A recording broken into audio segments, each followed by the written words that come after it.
శేషాద్రిపై సంతతి కొరకై అహోరాత్రములు తపస్సు చేసే వానర కేసరి కేసరి కుల సతి కడుపు పట్టగా జనించినాడొక అసమాన బలోద్ధతుడు సంయుతుడు అంజనాసుతుడు పవననందనుడు.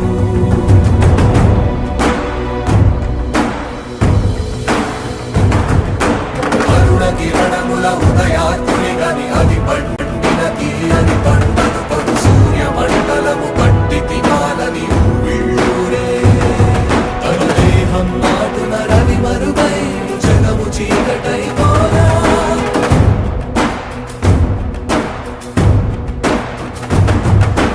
అది అమరేంద్రుడు గమనించి తన ఐరావతమది రోడించి ఆంజనేయుని సమీపించి తన వజ్రాయుధమును విసరగా అది పవననందనుని హనువుని తాకా చిందిన రక్త బిందువే విద్యుద్వేగంతో ధరణి స్థలి వంద కడలిలో చచ్చి వంద కడలి అట్టడుగున గల శ్రీరంగ శుద్ధి గర్భము చేరియట.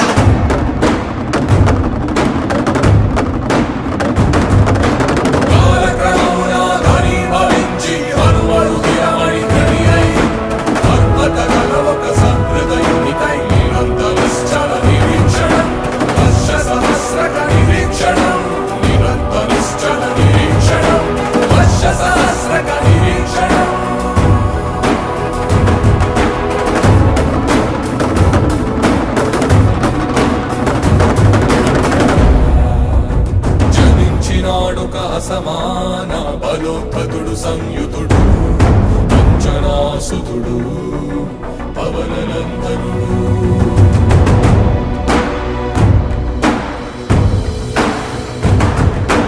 అరుణ కిరణముల ఉదయాత్ముని గని అది పండిన తీయని పంటను పడు సూర్య మండలము పట్టి తినాలని ఊళ్ళూరే తన దేహం నాటున రవి మరుగై జగము చీకటై పోరా.